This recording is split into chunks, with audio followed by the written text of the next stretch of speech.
The wake-up call was finding this startling statistic that web usage in the spring of 1994 was growing at 2,300% a year.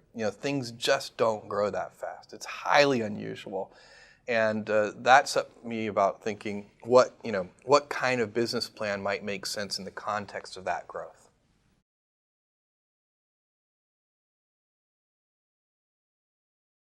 I think there are a couple of things, and one of the things that everybody should realize, and that is probably the single most important factor, is that any startup company that turns into a substantial company over the years never lose track of the fact that there was a lot of luck involved in that.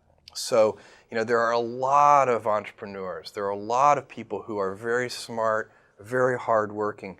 Very few ever have, the planetary alignment that leads to a tiny little company growing into something substantial.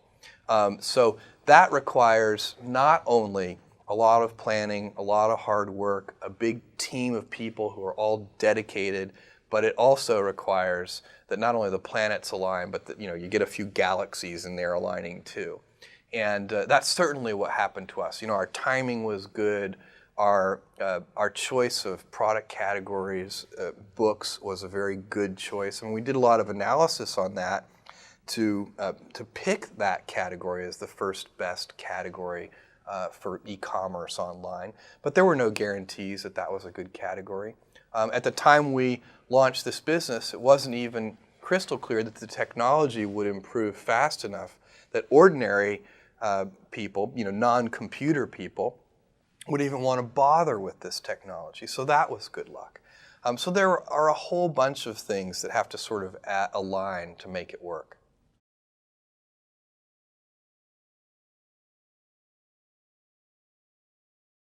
I went to my boss and said to him, I'm going to go do this crazy thing, and I'm going to start this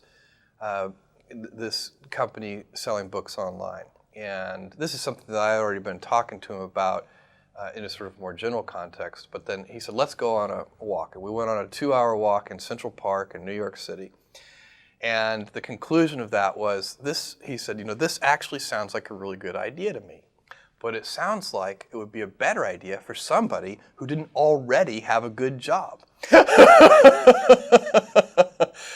And he convinced me to think about it for 48 hours before making a final decision. And so I went away and was trying to find the right framework in which to make that kind of big decision. And I'd already talked to my wife about this, and she was very supportive and said, look, you can count me in 100%. Whatever you want to do. It's true. She had married this kind of, fairly stable guy in a stable career path, and now he wanted to go do this crazy thing, but she was 100% supportive. So it really was a decision that I had to make for myself. And the framework I found, which made the decision incredibly easy, was what I called, which only a nerd would call, a regret minimization framework. So I wanted to project myself forward to age 80 and say, okay, now I'm looking back on my life. I want to have minimized the number of regrets I have. And I knew that when I was 80, I was not going to regret having tried this. I was not going to regret having wanted, trying to participate in this thing called the internet that I thought was going to be a really big deal. I knew that if I failed, I wouldn't regret that. But I knew the one thing I might regret is not ever having tried. And I knew that that would haunt me every day. And so when I thought about it that way, it was an incredibly easy decision. And I think that's a very good, it's if you can project yourself out to age 80 and sort of think, what will I think at that time? It gets you away from some of the daily pieces of confusion. I left this Wall Street firm in the middle of the year. When you do that, you walk away from your annual bonus. And that's the kind of thing that in the short term can confuse you. But if you think about the long term, then you can really make good life decisions that you won't regret later. Most regrets, by the way, are acts of omission and not commission. I think most people when they're 80 years old, you can do bad things. You can go murder somebody, and that would be bad, and that would be an act of commission that you would regret. But most, everyday, ordinary, non-murderers, their big regrets are omissions.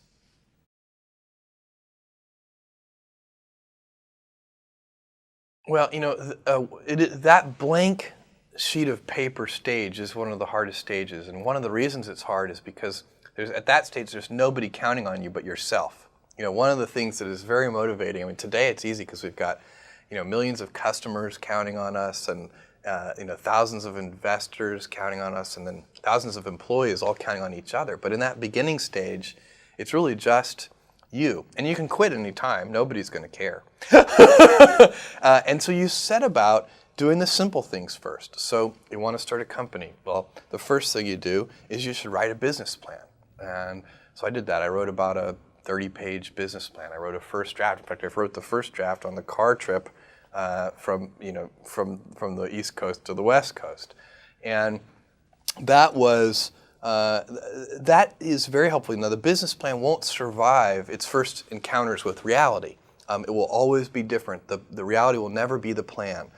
But the discipline of writing the plan forces you to think through some of the issues and to get sort of mentally comfortable in the space. I mean, then you start to understand, if you push on this knob, this will move over here, and so on. And so that's the first step. Tried to get a lot of the little housekeeping details done even before we arrived in Seattle. Called an attorney, actually. I called a friend who lived in Seattle, asked could he recommend an attorney. He said yes, he recommended his divorce lawyer. But that's who we used. It was a general practitioner and a small guy, a sort of small sole practitioner. He incorporated the company. He asked me on the cell phone, what name would you like the company incorporated under? I said, Cadabra, as in abracadabra. And he said, cadaver? And I knew then that was not going to be a good name. So we went ahead and incorporated it under that name. We changed it about 3 months later. I stopped in San Francisco and interviewed vice presidents of engineering because that was going to be an important long lead time item. We needed to build the technology that would run the store.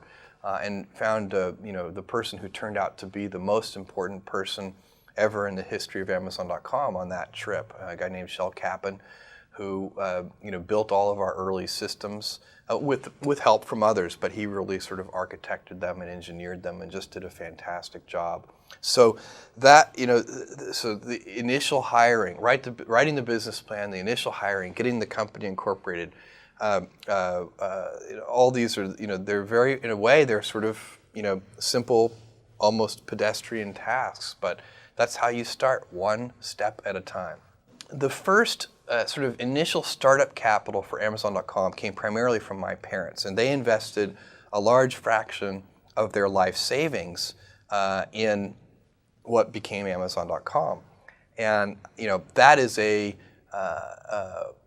was a very bold and trusting thing for them to do because they didn't, my dad's first question was, what's the internet? Okay, so he wasn't making a bet on this company or this concept.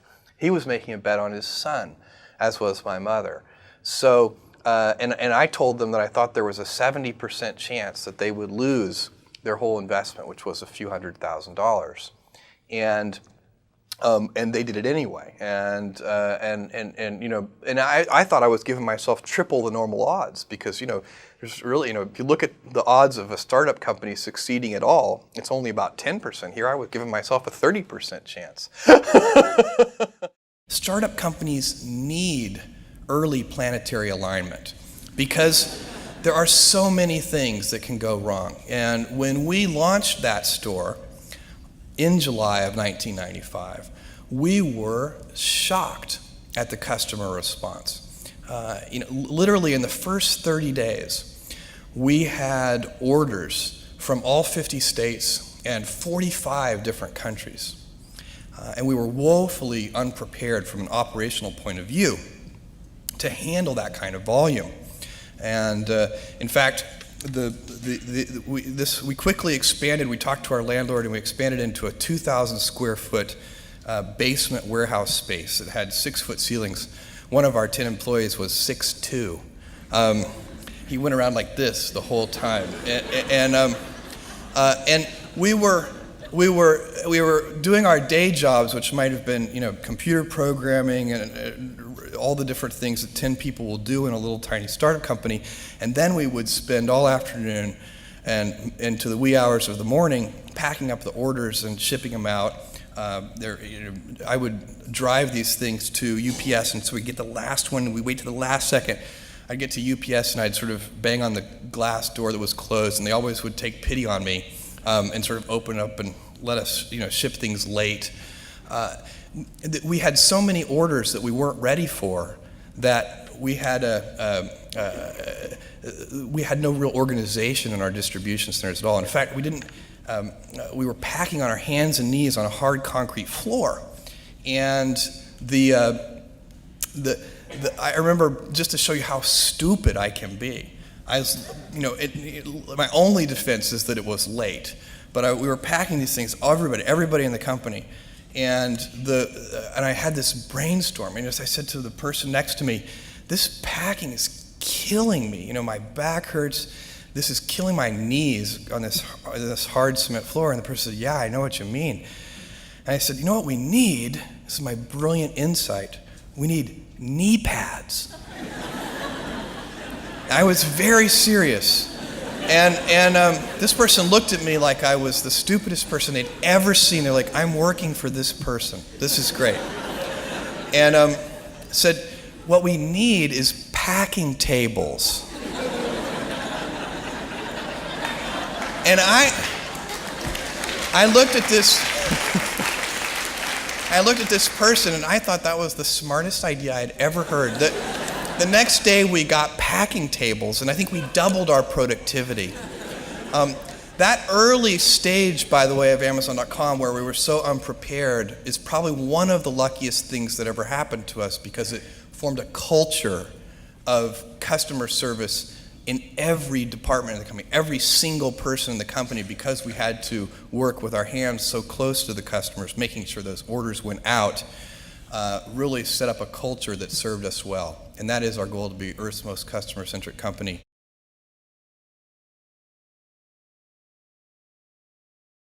And then a second round of fundraising about a year later or so, we raised $1 million, and I had to talk to about 60 different people. This is angel investors, so venture capitalists were totally uninterested.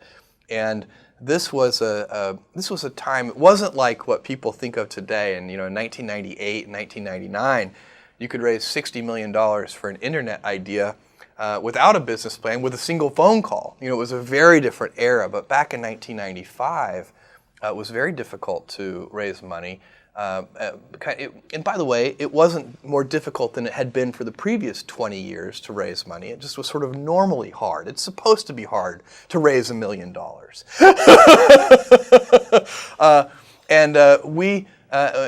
So with a lot of hard work, we raised that $1 million from about 20 different angel investors who invested about $50,000 each. And that was the original money that really funded Amazon.com.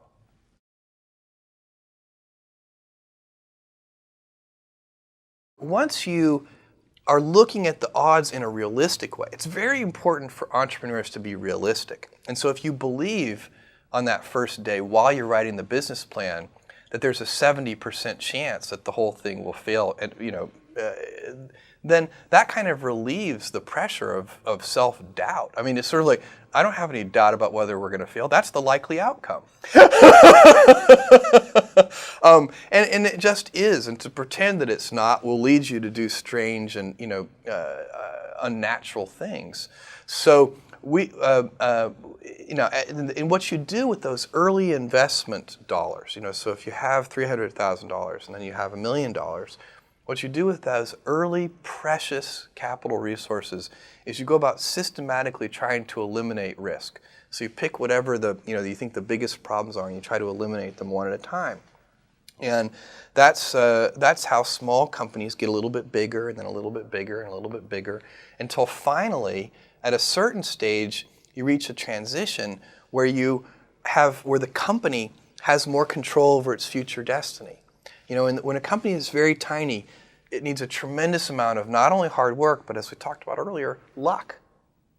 As a company gets bigger, it starts to become a little more stable, where if at a certain point in time, the company has a much bigger influence over its future outcome. It needs a lot less luck, and instead it needs the hard work. And at that point, there's a little bit more pressure, because then if you fail, you have nobody to blame but yourself.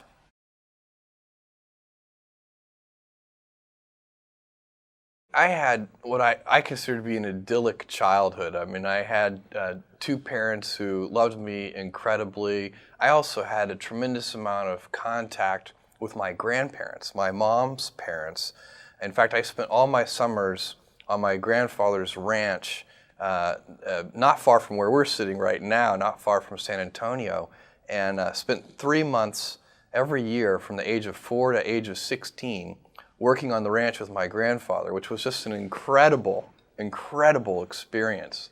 You know, ranchers and anybody I think who works in rural areas, they learn how to be very self-reliant, and whether they're farmers, whatever it is they're doing, they have to rely on themselves for a lot of things.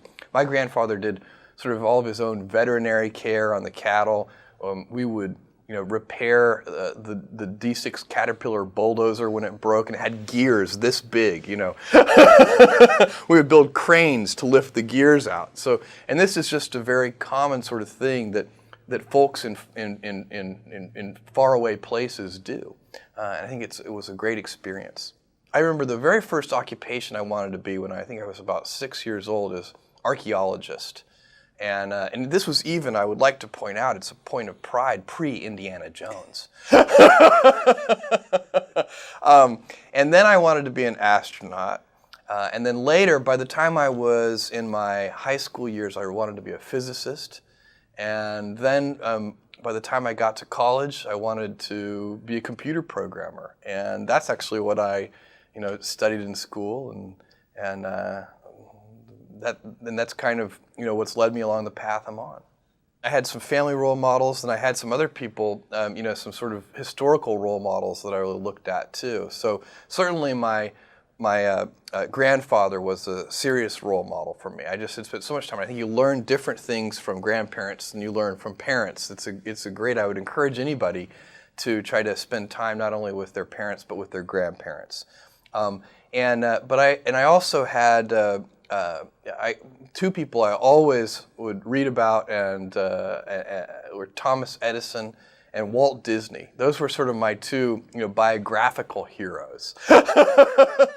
I've always been interested in inventors and invention, and Edison, of course, just for a little kid and probably for adults too, I still feel this way at least, is not only the symbol of that, but the actual fact of that, the just incredible inventor. And I've always felt that there's a certain kind of important pioneering that goes on from an inventor like Thomas Edison. And then Disney was a different sort of thing. He also, a real pioneer and an inventor and doing new things. But it seemed to me that he had this incredible capability to create a vision that he could get a large number of people to share. Because the things that Disney invented, like Disneyland, the theme parks and so on, they were such big visions that no single individual, unlike a lot of the things that Edison worked on, no single individual could ever pull them off. And Walt Disney really was able to get a big team of people working in a concerted direction.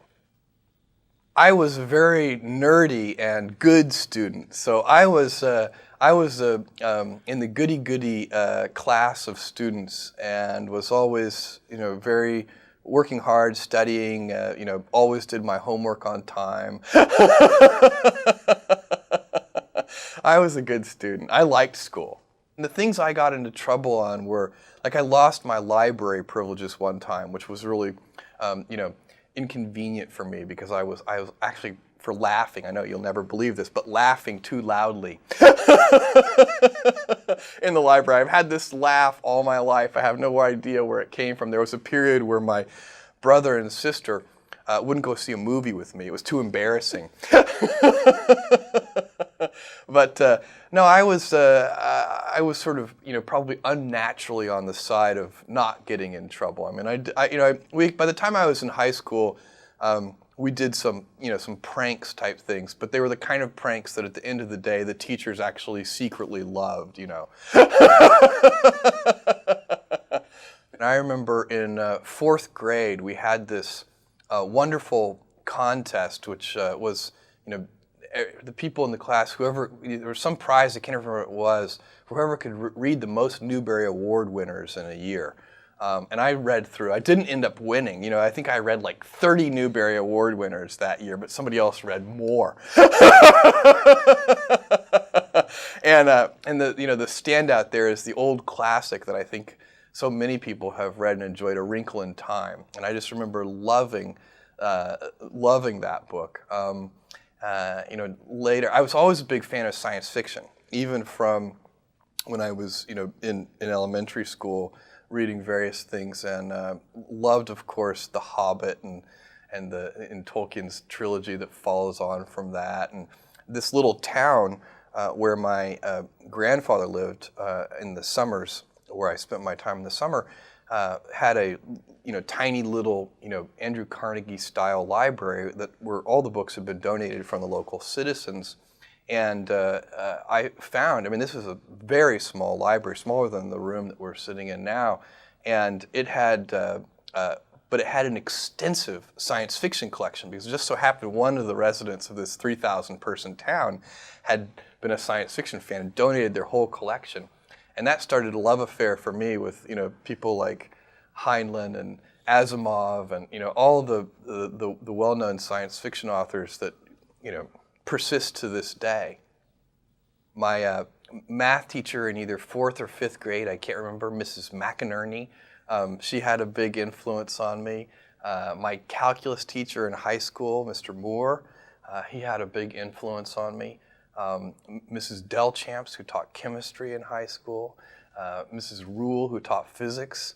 I really, I have been blessed with, conscientious, hardworking, super smart teachers. And I don't know, because, I only got to go through school once, so I don't know if, I have a feeling I was lucky. I know there are a lot of hardworking teachers out there, but I seem to have had more than my fair share. I always wanted to please. It was one of the things, and I think one of the things that these teachers who are really, really good do is they recognize that their students, they create that environment where you can be very satisfied by the process of learning that's going on. So it's like anything. If you do something and you find it to be a very satisfying experience, then you want to do more of it. And so the great teachers somehow convey in their very attitude and their words and their actions and everything they do that this is an important thing you're learning. And by doing that, you end up wanting to do more of it and more of it and more of it. And I think that's a real talent that some people have to kind of convey the importance of that and to reflect it back to the students. I was very difficult to punish for my parents, because they would send me to my room, and I was always happy to go to my room because I would just read. So if I talked back or did anything that was sort of, you're grounded and you have to stay in your room, that was always fine with me. So I was a big reader. I remember playing lots of games in elementary school, like kick the can and various, tag and all the outdoor games and so on. And I did all those things. I think I had a very kind of, normal sort of, except for my ranch experience, which I think is very unusual for experiencing a great one to have had. I think my experience as a kid was a very normal one.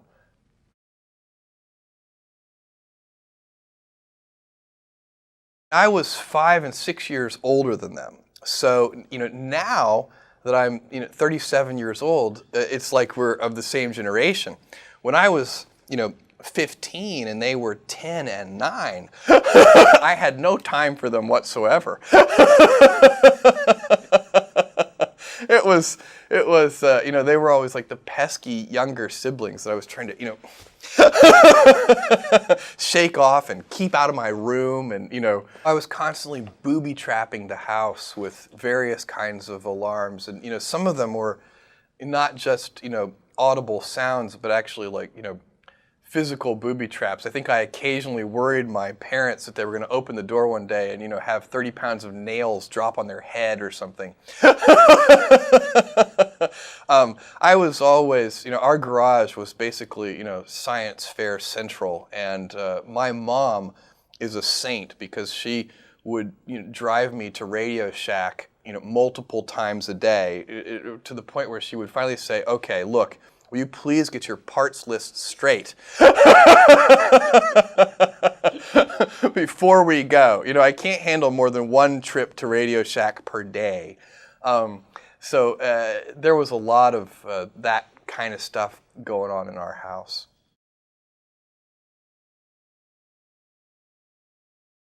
I went to Princeton primarily because I wanted to study physics, and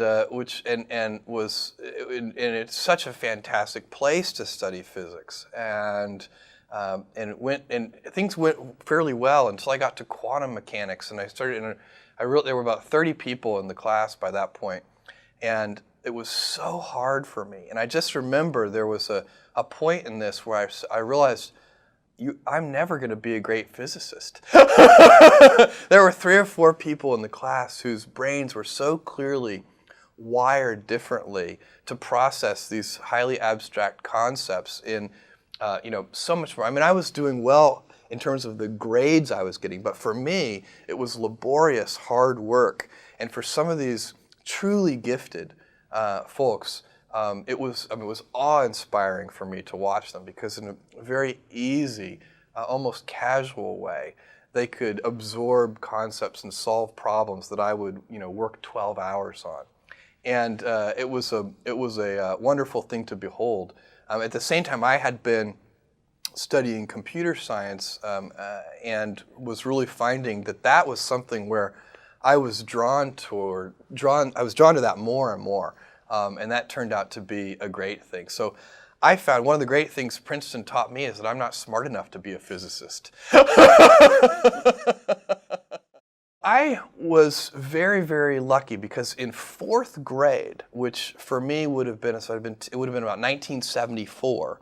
I had access to a mainframe computer. There were no personal computers in 1974, and there was a company in Houston that had loaned excess mainframe computer time to this little elementary school. And we had a teletype that was connected by an old acoustic modem. You literally dialed a regular phone and picked up the handset and put it in this little cradle, and none of the teachers knew how to operate this computer. Nobody did, but there was a stack of manuals, and me and a couple of other kids stayed after class and learned how to program this thing. And that worked well for maybe about a week, and then we learned that the mainframe programmers in some central location somewhere in Houston had already programmed this computer to play Star Trek.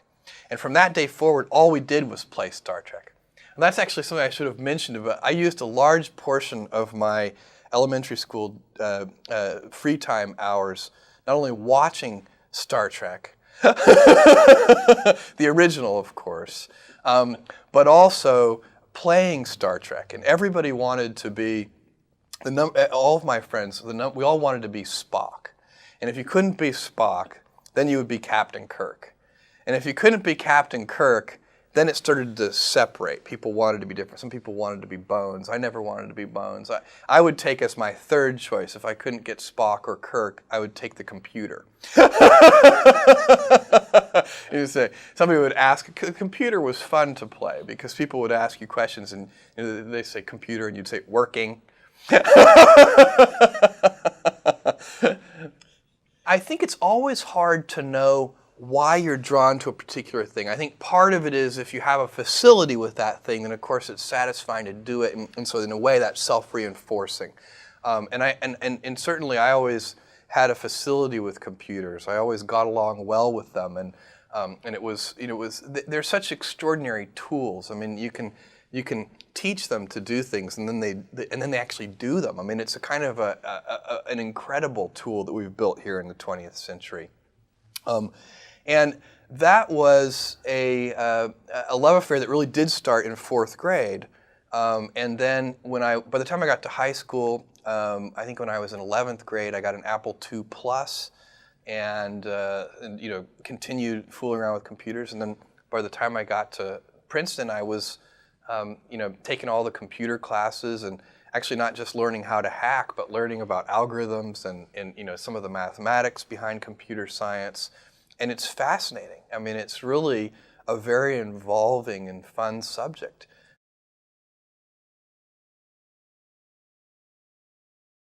I toyed with the idea of starting a company, and even talked to a couple of friends about starting a company, and ultimately decided that it would be smarter to wait and learn a little bit more about business and the way the world works. One of the things that it's very hard to believe when you're 22 or 23 years old is that you don't already know everything. It turns out, I mean, as I suspect, people learn more and more as they get older, that you seem to realize that you know less and less every year that goes by. I can only imagine that by the time I'm 70, I will realize I know nothing.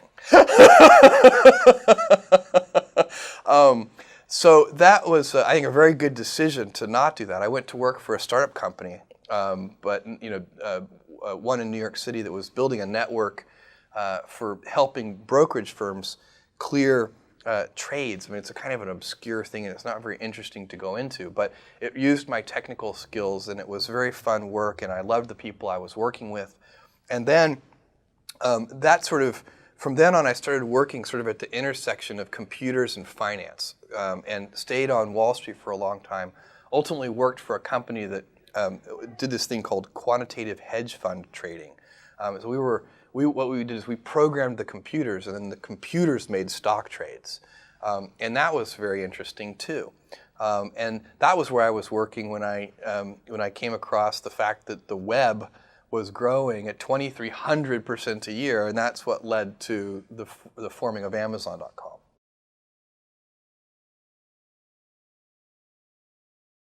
I think the internet in general, Amazon.com in particular, this is still chapter 1. So you're sort of asking me about my story, and it's still sort of the very beginning.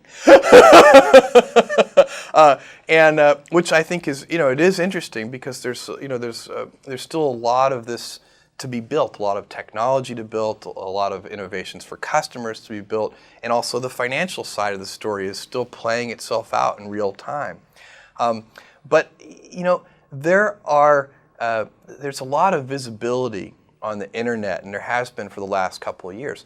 The first 4 years of the company, we sort of worked in relative obscurity, and it was we always had lots of supporters, and we always had lots of skeptics.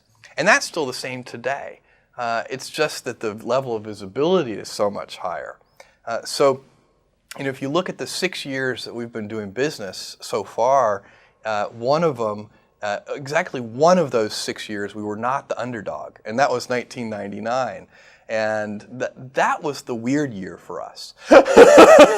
Now it's much more normal. It's more what we're used to.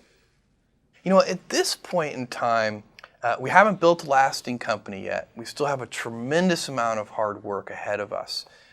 But we have all of the assets in place now. We have eliminated the necessity for the luck that a startup company requires. And now, our future is in our own hands as a team and as a company. We have so many smart people. We have so many customers who treat us so well.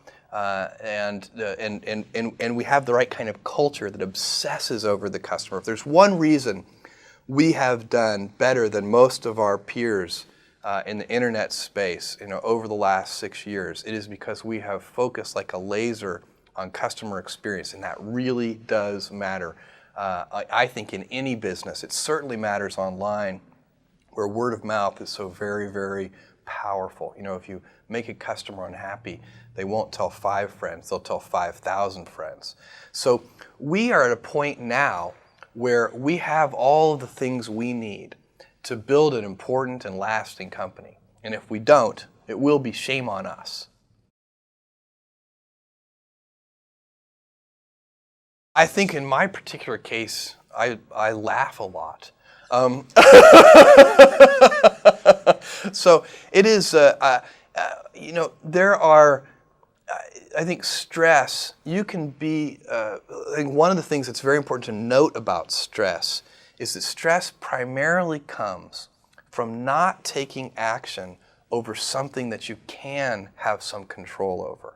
So if I find that some particular thing is causing me to have stress, that's a warning flag for me. What it means is there's something that I haven't completely identified, perhaps in my conscious mind, that is bothering me, and I haven't yet taken any action on it. I find as soon as I identify it and make the first phone call or send off the first email message or whatever it is that we're going to do to start to address that situation, even if it's not solved, the mere fact that we're addressing it dramatically reduces any stress that might come from it. So stress comes from ignoring things that you shouldn't be ignoring, I think in large part. So stress doesn't come, people get stress wrong all the time, in my opinion. Stress doesn't come from hard work, for example. You know, you can be working incredibly hard and loving it. And likewise, you can be out of work and incredibly stressed over that.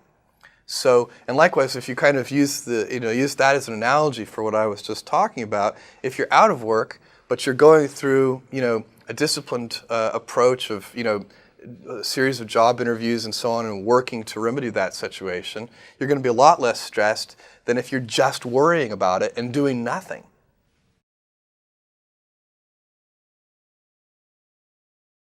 Well, I think, one of the things that I think people would be surprised to learn, and I don't know if this is true for everybody, but I suspect it is. And I think that at least at a certain age, the basic foundational things about people are largely set. And so, I'm a lottery winner of a certain kind. And I suspect if you were to go, survey lottery winners, you would find that the core things about them don't really change because they won the lottery. And I think that's probably, and I think people are always very curious about that. How does it fundamentally change a person when they win a lottery? And I don't think it does very much.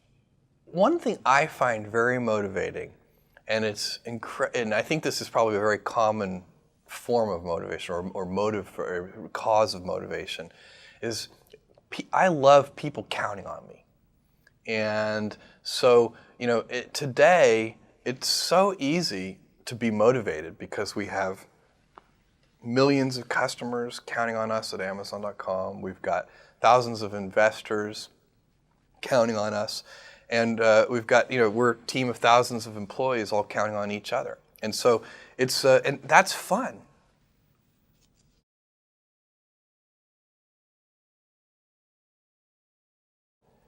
Do something you're very passionate about, and don't try to chase what is kind of the hot passion of the day.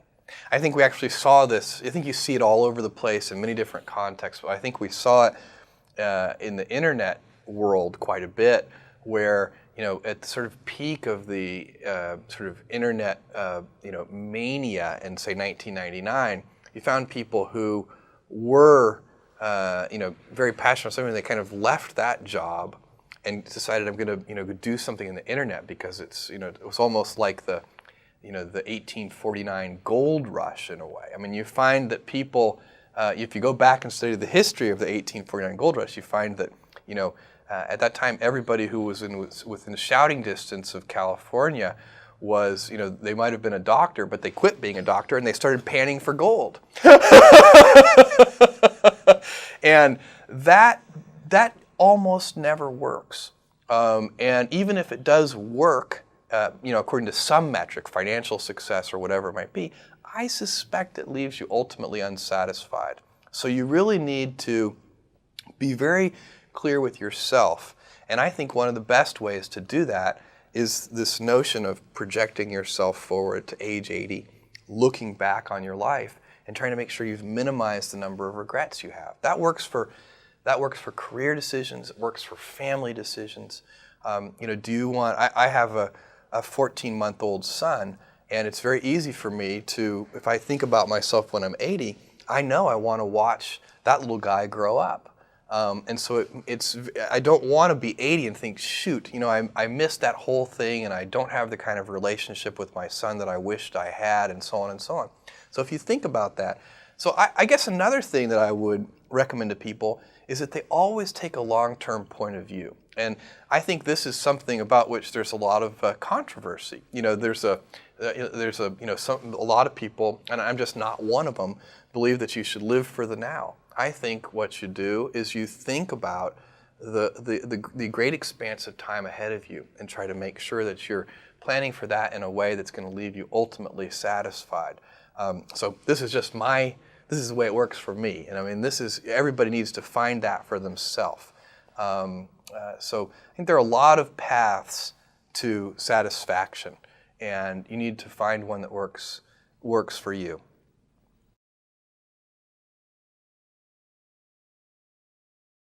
If you are a lottery winner, as I am, then one of the things that you get a chance to do at some point in your life is to be a philanthropist. And I didn't grow up hoping, boy, maybe I'll be a philanthropist one day. That wasn't ever on my list of, archaeologist, astronaut, those things I wanted to be. Physicist, I never. I think in large part because I never expected to have the means to be a philanthropist.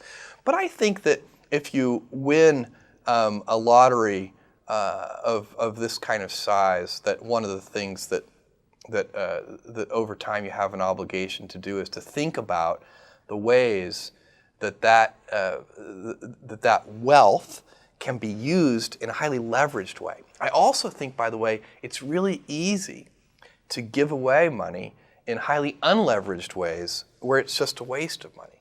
And I suspect that it takes as much sort of time, energy, focus, and hard work to effectively give away money as it does to get it in the first place.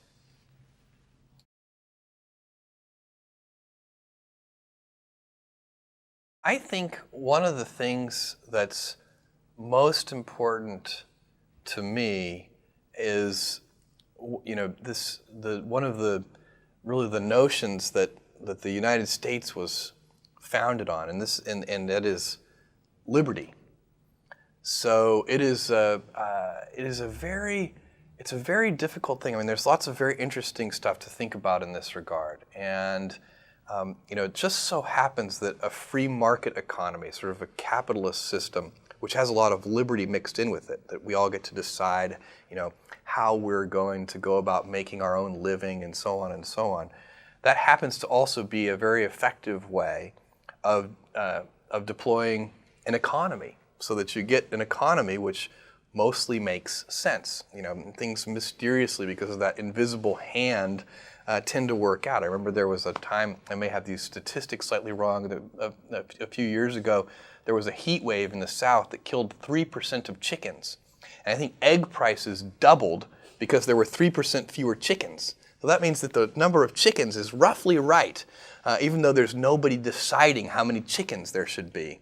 All right, so that is a very interesting fact, I think, that the free market economy, which by necessity involves a lot of liberty, just happens to work well in terms of allocating resources. But imagine a different world. Imagine a world where some incredibly artificially intelligent computer could actually do a better job than the invisible hand of allocating resources, and were to say, there shouldn't be this many chickens, there should be this many chickens, just a few more or a few less.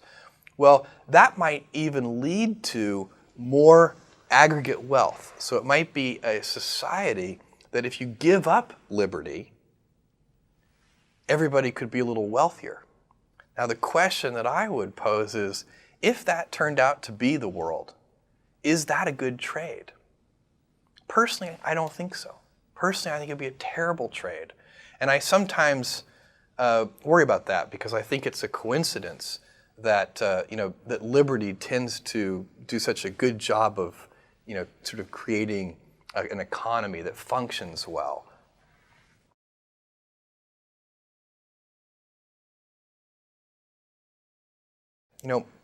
If you look over long periods of time, look over hundreds of years, and look at the average sort of life cycle of a new technology, what you find is that it's getting compressed and compressed and compressed. So the rate of change is getting faster and faster. Every decade that goes by, there are sort of more important discoveries per unit time than there were in the previous decade. And a lot of these discoveries tend to have two uses. I mean, technologies tend to be agnostic with respect to whether they can be used for good or used for evil. And I think that over the next 50 years, we are going to face a lot of very tough decisions as a society in how we make sure that we are harnessing those technologies for good purposes. I think liberty, giving people the freedom to, as long as they're not hurting somebody else, do what they want, is super important. I think it's the core essence of the American dream. And I think at times we as a people get confused about it. I mean, I think one of the things that you see come up in various places, and people talk about it under different labels. Sometimes they talk about it as a lack of personal responsibility and other kinds of labels. But what it really is I think people should carefully reread the first part of the Declaration of Independence, because I think sometimes we as a society start to get confused and think that we have a right to happiness. But if you read the Declaration of Independence, it talks about life, liberty, and the pursuit of happiness. Nobody has a right to happiness. You should have a right to pursue it, and I think the core of that is liberty.